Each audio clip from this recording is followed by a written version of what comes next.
GloryDaze, the best of Morning Glory with PJ and Jim on Radio Nova. With insuremyvan.ie, the van insurance specialists. See how much you can save at insuremyvan.ie. Welcome along, folks, to another PJ and Jim podcast where literally anything could happen. Although I will have to say, this week, can I just point out that we should have really had, we should have planned something a little bit more highbrow for this. Because we're artists now. Well, exactly. Yeah, we're in an exhibition. Like, we're literally in an exhibition. Yeah. You know. Not just making an exhibition of ourselves. Well, there you go. Thank you.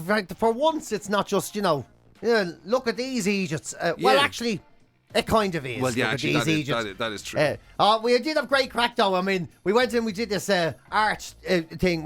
We didn't really get the brief. This is the problem. It's like Jack and Jill. And it is complex, let's be honest, right? Yeah. You know, normally, charity events work in a certain way. Here's a challenge. We're going to do it, sponsor us, give us money, whatever. Or whatever, yeah. And then the more complex it gets, the less likely to succeed it is. So I'll be honest with you. When I heard about this, I thought, well, this is never going to work. Right? Yeah. They said, you're going to have to, everybody does a painting, it's the size of a postcard. It costs 65 quid. You buy it online, but you might not get it. But you might get it. And here's the thing, you don't know who did it, you don't know who made it, you don't know when you'll get it, you don't know how to go there. It's for Jack and Jill. What's Jack and Jill do? It's not very obvious as the name of the title, but if you look into it, you'll figure out they're a great charity to help kids. Right. Now, we'll get people, PJ and Jim, who can't draw, to draw for the art competition. We'll put them into the art competition. And then, at the end of the art competition, so, very simple. What do you think? I thought this is fucking ridiculous, and it'll never. Now, to be fair to us, right? We said at the very start, right? No, that wouldn't be for us. We'd be terrible at it. So tell them, we better not do it because we just can't draw. We're terrible, so we won't do it. We won't do it. Yeah. But they went, oh no, do it. And we went, no, you don't understand. We're like really awful, like absolutely no inkling whatsoever. And still, Clint went, no, do it. No, you're doing it. Yeah. And so we did it. We didn't read the brief, so we didn't realise you had to hide who you were when you did it. Yeah, so we got that bit wrong. Plus the fact, to be fair, we were sort of being ironic. Like, we literally did it on the spot with a marker. Yeah. And, and we thought they'd turn around and go, well, that's ridiculous. And we're not going to use that. And they'd reject it. And then we spelt our names wrong. Now, when you consider that between the two of us, there was only 5 letters in both names, that was a feat. That was, kind of impressive to itself. That was the thing is, it actually, when we turned up for the launch, I thought, there's nobody's going to be here, everything the way it is. Yeah. Because it's such an elaborate... There was loads of people there. Famous people. Yeah, it turns out there's a better way to explain it than the way I just did. And it's kind of...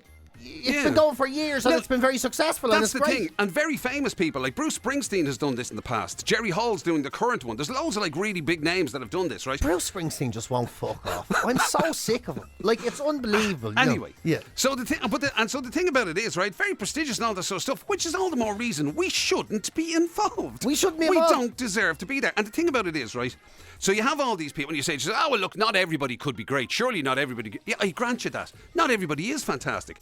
But every one of them is at least decent. Yeah. To be honest with you, I tell you, here's the context of it, right? There's only one of them that's shite. You know when is a Texaco or something do that kids art thing? Yeah. I'll put it to you this way.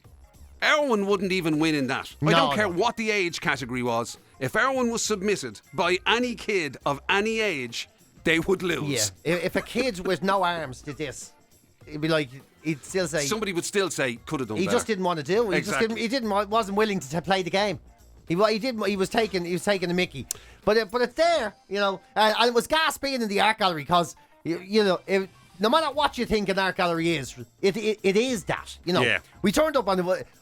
Maybe it's just not for us, but we were wondering when we went into the exhibition and we were walking around and we saw there was a lot of paintings for this particular exhibition, and I don't know what it's called, but it basically is pictures and paintings of wood, right, that are stuck on the wall. Wood is the paintings. Now, they had to get a carpenter in to hang them, which is gas, because that meant he was nailing pictures of wood to the wall. Yeah. So the pictures, by the way, the pictures are of pieces of wood lying against a wall. So you get it's a piece of wood and its shadow on a wall. On a wall. Lying against various types of wood, right? But in order for it to be seen, it had to be hung on a piece of wood that was nailed to the wall. So we were a little bit out of our depth. So I will grant you that. Yeah, and there was someone walking around with a beret, which, I'm sorry, but that is a hilarious caricature. That's hilarious true. And caricature. also, the other thing that is so arty, right, is the fact that there was lots of photographers there taking photographs and stuff, and there was camera crews and whatnot, right? But one, for some people, not us, thankfully, because we'd have pissed ourselves laughing, but were actually pictured looking out a window. Yeah. Now, I'm sorry, if that isn't the most arty thing in the world to be pictured looking out a window. Looking out the window with the art behind you. Looking the other direction, you know. Looking in, yeah. Looking onto Bagot Street, like as if you're seeing anything except for the spar. Looking out, you know, onto Bagot Street, posing and like you're contemplating the art that's going on behind you in the painting, you know. Well, by the way, the one thing I will say is, right, that one advantage of us making a mess of it, right, one advantage of us like getting it wrong and putting our names on it, is at least all of the other artists don't have to suffer the humiliation of people thinking it was dead. Is that you? Imagine looking at Bruce Springsteen, seen that one. Is that you, was it? Certainly was not. Looks like something you do. I wouldn't do it like that. I don't know now, I'll be honest with you, Bruce. Yeah. You know, so your last album is something like, oh boy, I'd say you did that. Yeah. So at least, you know, to be fair to them, they're not going to have to suffer the humiliation because literally our names are on it. It's on it, I mean, to put it in context, right, my other half was on at me to... This is the best art review you'll ever hear, by the way. Was on at me to... Because the whole idea is meant to be, you know, incognito, obviously. Nobody's supposed to know till it's revealed. But she was on at me like, you know, do you have a picture? I said, look, it's on the website. So just look on the website. She couldn't find it. Anyway, I found it, right? And I sent it to her. I said, that's it there. And her response was, that's an absolute disgrace. That's an absolute disgrace. Yeah. No irony. Yeah. Just, that's an absolute disgrace. That was her feedback on it. I know, it's terrible, isn't it? Yeah. Harsh, and we were like, that's a bit rough now, I have to say. Yeah, you know what I mean? Yeah. The fact that you didn't put a laughy face after it or anything. That you just say, you just said it was just disgrace. An absolute disgrace. Unbelievable, yeah. Well, wait and see the next piece of art they're going to do. When I draw a willy on the wall in the toilet door in the pub and write Jim's phone number underneath it.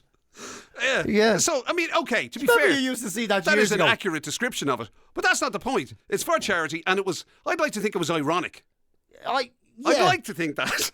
I'd like to think that. The truth is, we didn't understand at the start, and we were just... we were embarrassed. We were taking the piss. To be honest, we were slightly embarrassed. I was, anyway. You get asked to do something that you know you can't do. You try and get it over and done with as quick as possible. It's like when you see, you know, hard-up ex-footballers doing dancing shows on TV. You know the poor fuckers hate it. They need a few quids. And fair point. You get Paul Merson doing tap dancing, you know, when you're smiling, because the gambling lads need a few quid. And you start thinking, this is, you know, you start thinking, right, I'll just get it over and done with. And it's for charity, so you don't want to say no. So you're sort of... Even though we did say no. Even though we said they no. They just wouldn't even take twice, no for an and answer. Like, no, you're doing it. I didn't ask you, actually. Yeah. And the weird thing is, it's like... you know, people were spending weeks. They were given weeks, you know, to get their piece of art together and submit it and all that sort of stuff. We literally did it with a marker in about Sharpie marker. Would you say it took 60 seconds? Probably didn't take 60 seconds, did it? Yeah, it didn't take long now because I remember looking at Jim doing it and I was thinking to myself, he did that in under a minute. I'm going to do mine in half the time. And to be fair. Yeah, we bashed it out, you know. Yeah. It also gives you the one thing I will say about our piece of art, right? Not to get too arty about it, but it is, as artistic people would say, it is an insight. It is an insight into how we see each other. And I swear to God, the way you see me is positively frightening. Like a giant baby that's in great form. And intends on going to the gym every so often, but you know something, there's better things to do in life. That's what I see you as, to be honest. And I like the attitude. Wow. I don't get the art world in general, though, to be honest. Even the good stuff, even the real stuff, you know. Yeah. Even when you see Andy Warhol's what do you mean the real stuff? Like pictures of wood lying against the wall? Yeah, like that shit. Yeah, I don't get it. I honestly don't. I wish I did. Yeah. People who feel moved. Andy Warhol's banana, to me, I mean, honestly, a photograph of a banana is better than that. Yeah, your man Van Gogh cutting his ear off because he got all upset over some bullshit, and he just looked like they're just the scribblings of a syphilis-infected lunatic, really, I suppose. I mean, sellotaping a banana to a wall, which is somebody did all this modern art as a modern artist, or a fella standing in a library in the nip listening to classical music, you know, and it's like, you know, the naked man, or you know, man's. I don't know what it is to be doing. The I don't unmade get it. bed. Remember all that? The The unmade unmade bed and bed. half a cow in formaldehyde or something. Remember all that All stuff? of that stuff. I don't really get it. Do you know you what know? we should have done actually? We should have instead of being truthful, right? Instead of being honest and saying, "Look, we can't draw, and this is absolute shit. We accept that, and we're responsible for it, right?" We should have gone. We should have leaned in. We should have said that. You know, honestly, if you'd have gotten serious, if we'd have spoken seriously about that, somebody would have said, "Yes, I see the deep-seated angst that they're trying to put across in this piece of art." Yeah. Even if we just got used to do it, and you took it seriously at the start, and you were like, you drew like something just really like just like water on a semi-face, and you're like, it's tears of a clown. That's how I see PJ. You know we went a bit mental there too. And no one would be able to say that because you were serious. You know you went a bit. Yeah. Woo hoo woo. If you do it all that, tears of the clown and everything. And they'd be like, oh right, yeah. And what's it called? It's called whatever. If you can take it seriously, because the best thing is people wouldn't know. I should have attempted to draw anything, a landscape or a fucking vase or something or whatever, and just got you to graffiti a cock and balls on it. What? That's what I did there. Yeah. That's a collaboration. Imagine, it's about society's destruction of beauty. There, it's a lovely vase of flowers there with a big cock and balls on it. I helped. That's what I say. I helped them. If anyone's seen the Mickey on it, I did that. That's the bit I did. I did it. Why did we think of that? Yeah. Just in case anyone's wondering why there's a Mickey on it, I just thought it'd be funny. Ladies and gentlemen, thank you. €65. Yeah. I was almost disappointed there weren't speeches. I would have loved to see you justify it. Yeah. Mind you, to be fair, I've been doing them on toilet doors since I was a young fella. I did my first one when I was bored. Didn't even know what it was. I thought it was drawing propellers on a submarine. That would have been epic. Yeah. And then, of course, as we actually mentioned this on the show earlier on as well, the beauty of it was talk about kind of the fall from grace, right? So admittedly, we knew we were acting the Egypt. We knew we were out of place. We knew, as we said on a couple of occasions, there's a photograph of all the people who were at the launch, and PJ and myself looked like two lads who had built the set and just walked into the photograph by accident at the end and went, "What's going on?" Yeah, it was kind of like we weren't finished setting up and they started. And we were still there, So we did look out of place, I grant you that. But we had been hobnobbing with people who were genuine painters. People who were designers, fashion designers, room designers. There was, the great and the good and all that sort of stuff, right? So, and we'd been in a posh building, as PJ said there, the Royal Hibernian Academy and everything like that. And then, from all of that and being interviewed and photographed and everything, PJ ended up with his hand down a drain outside the building. Because I dropped my key for the motorbike down the drain. And when they were all still inside the building, I was outside on my knees with my hand down the drain, swishing around all the shite, to try and get my key. I'd have given any money. I swear to God. For a woman who was the curator of the museum. I should have phoned you to come back. Any of those people who were like the proper hoi polloi. If they'd have come out and seen you up to your elbows in shit, trying to get your key back. But one of them did, because one of them, and you'll know she was the woman that we'd met her before. She had like a black bob haircut. She was one of the first people we met when we went in. Yeah. So I think she's from the charity, is she? I think, yeah. She walked in and she was there in her dress and everything. Yeah. Looked through the room with the window, and I was on my hands and knees with my hand down the drain. And she waved, and I waved back. And I waved back, there was like moss on my wrist or some other shite that came out. And oh my God, it's so humiliating. How the mighty have fallen, yeah. Let's ask them to do it. No, don't. Jesus, I mean, don't. literally, you were being interviewed by Virgin Media News moments before. Yeah. Then you ended up with your hand I embarrassed myself down all the day. drain. What I didn't say on the show was then I went home, because I normally would go to the toilet for an evacuation, and I ran home and there was a cleaner in the house and she was standing outside the door and I was holding it for ages. I can't believe now is the time when you're afraid to say that you went for a big dump. Well, I was afraid. I was embarrassed. There was a woman outside and I had a sore hand and I had to go and eat food. So she wasn't sure which bit was the smell. Yeah. Your hand. What an excuse that was. Sorry, that wasn't me. That was my hand that was down the sore. Wow. Yeah. And by the way, in between this happening, he met Kelly for lunch, but could only eat it single-handed. We found the only cafe in Dublin that doesn't have a working toilet so I could clean my hands. So I had to stand there and eat a sandwich and cannoli with one hand. and clean me face with the napkin after every bite because I could only hold it with one hand. People probably thought you were like, people probably took a bit of pity on you, thought you were, maybe had a disability or something or whatever. Genuinely, because I had a paralysed arm. I was standing there just like nibbling around with one hand dead, just cleaning off. It was like trying to wipe stuff back off my face and putting down a napkin and doing it. And they were like, it looked like I was the laziest man in the world. He wouldn't even use another hand to feed himself. Wow. Oh yeah, I embarrassed myself all day yesterday. All day, yeah. It was definitely, it was a contrast for sure. Oh, big time, that's for sure. Yeah. Anyway, right, listen, let's give you a few of the bits from during the week, shall we? What have we got this week? Oh yes, PJ found out that he is not as unique as he thought he was. Most of us believe he is very much unique. But in one particular capacity, the ability to steal other people's clothing. It turns out he's not unique. Again, it was an accident on my part. But judge for yourself where this story takes it. It was resting in my account. It was resting in my trousers. Also, again, something very close to my heart, or even closer to my head, a bald criminal. Yeah. Who, unlike me, I embrace my baldness. Yeah, and this, Jim embraces everything about himself, to be fair.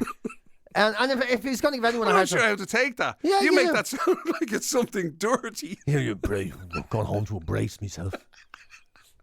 And me bald head later. Can't wait to have an old hug of myself. But this person was fighting against this fella, he gets called all kinds of names, but it was the bald thing got to him, yeah. Got to him, yeah. Also, we were chatting about basically what you do every day. And I do mean all of us. Every day, all of us, every single one of us. Everything that you that encounter in your... And it turns out that myself and PJ... we certainly can't be considered average if these are the numbers you're supposed to go by. Definitely not. For the good and the bad. Yeah. Well, mostly for the bad. Oh, yeah. very much for the bad. It seems we're so beneath the average person when it comes to bad habits that it's off the scale. You'll hear yourself. It's extraordinary. And then, of course, we got to celebrate the man, the myth, the legend, Vinnie Jones. Vinnie Jones. Yeah. It turns out that, it turns out Vinnie Jones is obviously similar to your good self. He's kind of got more talents than perhaps even he knew about. Which is kind of, fair play. And it did lead us to discuss those people who think they're talented in certain areas and seem to get away with it. But anyway, less said about that. People from certain areas, you'll hear about it down there. Tell you, unbelievable. Imagine being a culture and thinking you can sing. People are mad, aren't they? Anyway. Just because you can't walk straight doesn't mean you're dancing, Right. Have a listen. GloryDaze. The best of Morning Glory with PJ and Jim on Radio Nova. With InsureMyVan.ie, the van insurance specialists. See how much you can save at InsureMyVan.ie. The criminal world, right? It's like any other world, isn't it? Egos and all that. Yeah. It's just... There's a weird thing, right? You know the way the criminal thing... We don't normally talk about most of the criminal stuff unless they're a bit stupid, right? And there's a kind of a... You know the way there used to be those TV programmes, America's Dumbest Criminals and all those kind of stuff. It's there's obviously some sort of trait in the criminal mind that... they must feel that there's a certain... It's not just, a functional thing. No, they must feel like it's almost like a normal business, that there's a certain ego that goes with your success as a criminal. You might be a scumbag, but you still have your pride, that's the thing. You still have pride. Yeah, well, so it appears, you know what I mean? So there's a fugitive, right? And he's over in England, in Somerset. And the police have been trying to catch him for... I don't even know what crime, but they've been after him for a while. Putting out bulletins here, there and everywhere around Somerset. So he must have done something. I mean, if they're, proper hunting him down, he must have done something pretty bad. Exactly, right? Whatever, he's not a guy with a speeding ticket. He's done something to someone, right? And like, bearing in mind, he's on the run, so, obviously keeping a low profile, trying to stay incognito. Yeah, so local media said, a local policeman came out from Somerset Police and he says, we're on the lookout for a man. We describe him as 29 years old. He's white male, about 5'9" of average build. He has brown eyes and receding hairline and facial hair. And he rang the police, the criminal. Rang the police and goes... Now, bear in mind, this guy's on the run, right, trying to keep a low profile to evade capture. Yeah, and he rang him and goes, less of the balls. Come here, you. Sorry, is there any need to mention the balls? You said me age and... You said what my eyes are like, less of the bald. It's not bald anyway. So he rang them. It's slightly receding. I'm not bald. And the police are like, well, this is the description we have to cat. We think it's the best description. He was like, That's what they said to him, not sort of, where are you? yeah. And then he goes, get this, he goes, and by the way, it's my birthday next week, so you're going to have to say I'm 30. You can't be just saying I'm 29. You know. Wow. Oh, yeah. And so the police were like, it's hard to believe, you know. So this touchy criminal. How long was he on chatting to them about his non-receding hairline and his age? But the thing is as well, they put it out again, right? You know, they were like, we're at this balding guy, whatever. He rang again. And he goes, hey, I asked you to stop with that. I'm going to Turkey to get it fixed. So now he's giving them where his movements. Yeah, and he says, and when I get back from Turkey, we'll catch up, he says. We'll catch up when I get back. Wow. You know, but the bald thing is really getting to me, you know. And now the police have done something else. Now they're really winding them up because they've released another statement that says they are combing the area. For a man with a receding hairline. Who's going to Turkey. So it's gas, isn't it? This is the weirdest a man story. in his pride is a very hard thing to like. He doesn't care about anything that was seen. So he literally was risking capture. Yeah. Just because his ego was a bit dented because they said he had a receding hairline. You can imagine him in a safe house and all. I don't care what they say. They can't get me. Here. I'm not bald. Wow. Yeah, that's a bit harsh, isn't it? Can you imagine that? It just goes to show, even in the criminal fraternity. You know what I mean? People get a bit touchy. And then we were saying this story earlier, just having a laugh between us. And John, the producer here, says a friend of his, talking now, this guy I do feel sorry for. Yeah. He drives a bus. And he drives a bus over in England. And he did something really, really nice for one of the passengers, you know. And she didn't get his name. She's like, should have got his name. So she contacted the bus garage and says, listen, I'd really like to say thanks to the man who was driving the number 29 bus. Yeah. So could you let him know he was a fat middle-aged man. Bald. A fat, bald, middle-aged man. He was driving the bus. So if you could tell him I said thanks a million. Brilliant. For helping me out. Talk about it. I would say that's a compliment he could have done without. You thought no good deed goes unpunished. Yeah. How is that going to be passed on? I don't know if it was you that they were talking about, John, but it says fat, bald, middle-aged. I'm assuming it's you, is it? How dare you? Try to do something nice for somebody. Yeah. And this is how it goes. Fair play to you. Sorry, you don't How know. do you know it was me? Yeah. No, it just says fat, middle-aged, but it's saying. I sent you in a package. You open the card. I sent you in a package. Thanks very much. It's a load of regain. And a book about how to make healthy food. Remember that time the whole story was around Conor McGregor punching that chap in the pub? That was another one. Yeah, do you remember? This hits an old man in the face. That's right. And despite him being the victim of a crime, potentially, he was more disrupted. He didn't make comments. He didn't want to talk about it, so he never reacted to the newspapers or anything like that, you know? Yeah. And all the newspapers saying, old man, he hit an old man, a poor old man, defenceless old man sitting there. And he just eventually says, can we cut out the old, please? I'm 50. 50, not old. You know, CCTV camera wasn't exactly flattering. I'm not old. Yeah, puts years on you. Yeah, you know what I mean. But I'd like to say thanks to the fat middle-aged bald man who jumped into my defence. GloryDaze. It's the very best of Morning Glory with PJ and Jim on Radio Nova. Even when it comes to the criminal classes, there are people that have weird penchants. A bit like our PJ. Well. Everybody for the last, I don't know how many years this is going on now, at least 3 years, since I accidentally, and it was an accidental happenstance of the time, where I walked out of the gym with another man's underpants in my bag. Yeah. As he was getting changed next to me. Yes, people of the Nova Nation, you might be thinking it sounds very Father Ted, it was just resting in my account. Yes, you may say that. It does sound that. He has clung to that excuse for many years. I even tried to give them back. I washed them and came on to national radio and said, ladies and gentlemen of the country, I have a man's pants. Yeah. Please make him come forward and accept them, and he never did. But anyway, it's happened again. Turns out you're not the only knicker. Tom Hartley, a guy called Tom Hartley, who's a high-end owner of a showroom, apparently. He was in a very fancy spa, and to use his own words, he goes, not any old spa. Treatments only start at 99 quid in here. He mentioned that. He did. He mentioned the price list. Oh, and he goes on to keep doing it. This lad, he says, I was robbed by a dirty scumbag thief, he says, right? Wow. That's very rude of him. It is rude. He was in the spa with Very his wife. rude of him to speak about you like that. Hey, I wasn't there, okay? No, I don't know where you were over the weekend. Well, I mean, I don't know what happens. Whether you have a thing where that's what you do at weekends, go out hunting underpants or something. I don't know. You're actually going to turn me into a person who will go out and steal underpants. Because if you're presumed guilty, you might as well. At this stage, though, he goes, I went for the spa day with my wife, £99 minimum.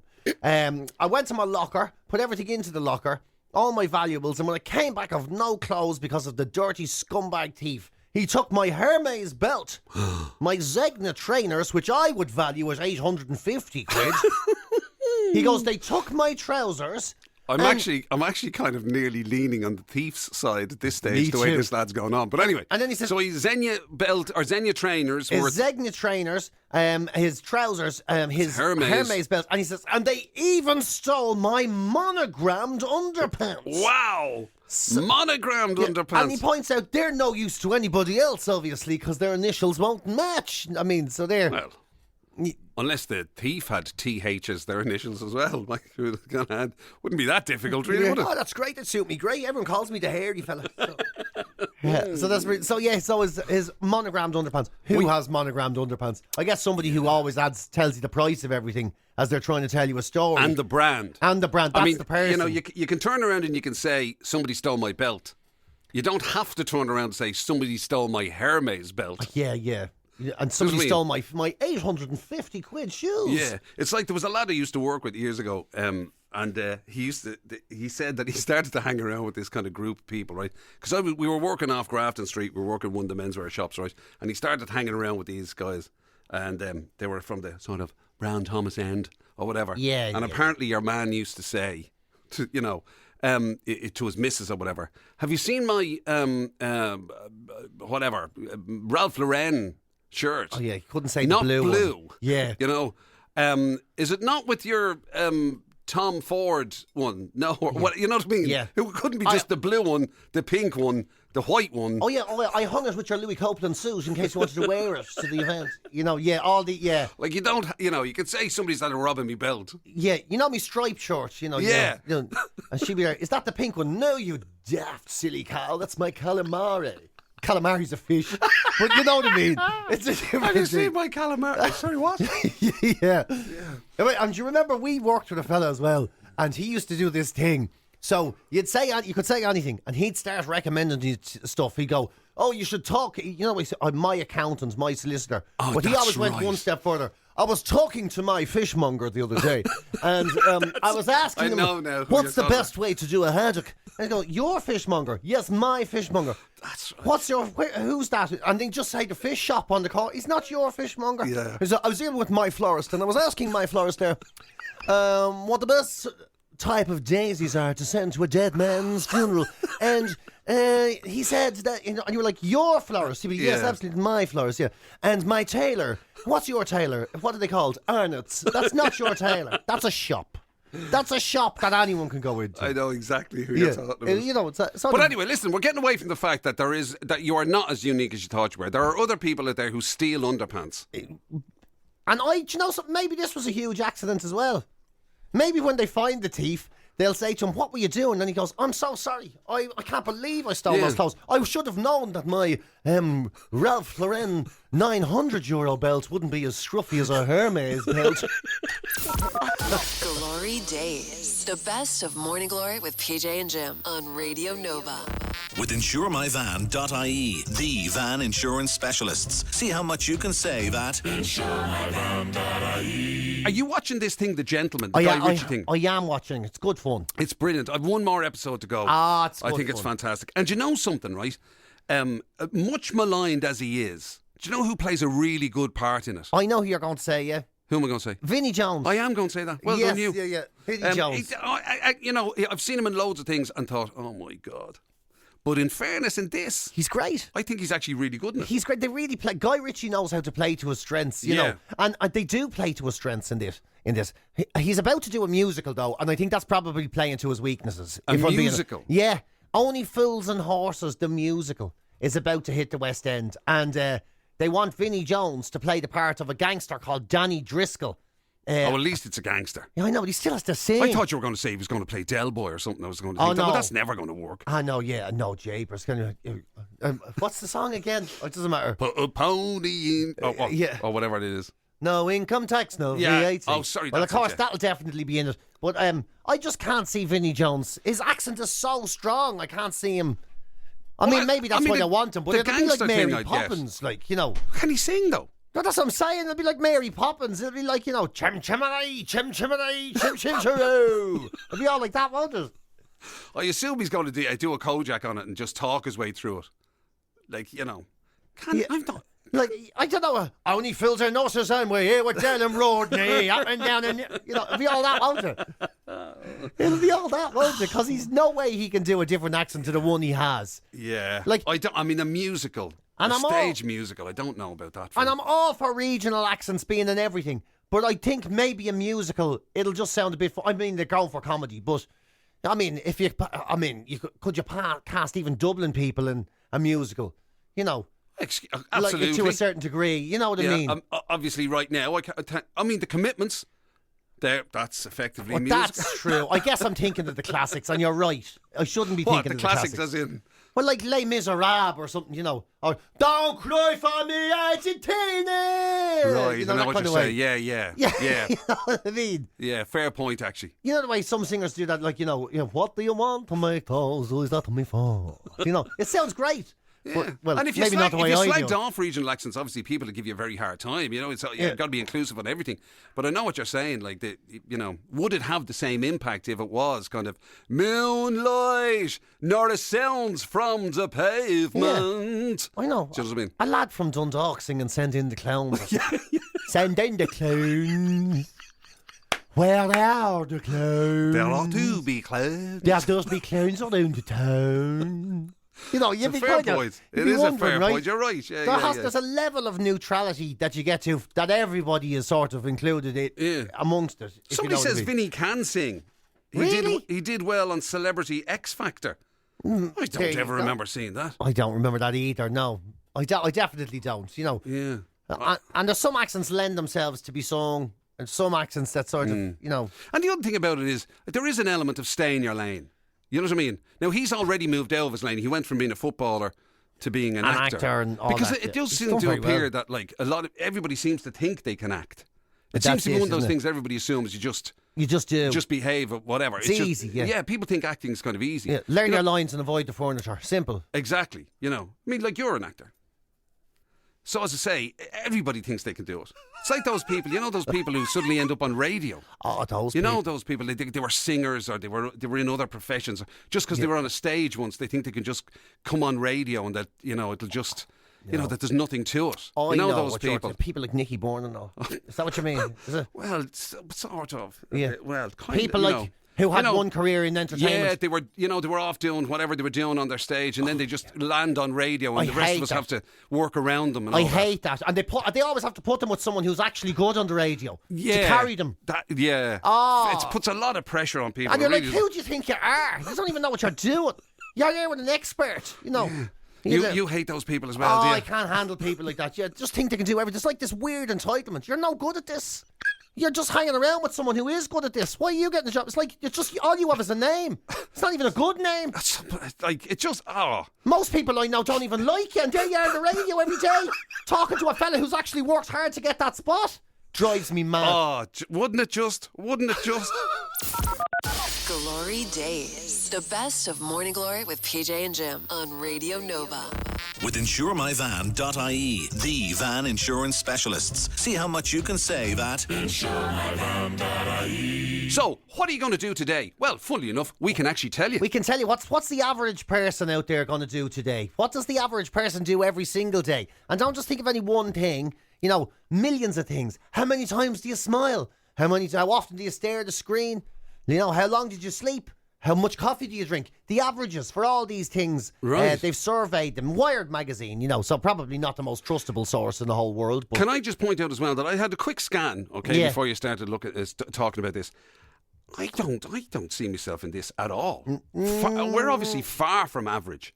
Like, for a start, it says the average person sleeps 8.7 hours a night. yeah, Not a hope. You're getting, at the moment, you're getting about the 0.7 bit. I'm getting about the 0.7. Between the two of us, we're doing a good 3.5 hours. Yeah. Between the two of us. Also, it says the average person only has 1.8 cups of coffee a day. Should we have that before 7 o'clock? Genuine. I have a huge pot. There's 3 cups, and our show hasn't even started. I'm sitting here with a pot of 3 cups before it even starts, yeah? Yeah. No doubt about it. And then there's like smiles 20 times a day. Well, that's all right. I understand that. But if you say, like, laughing, for instance, is 20 times a day, Jim does 20 laughs before 9 o'clock in the morning.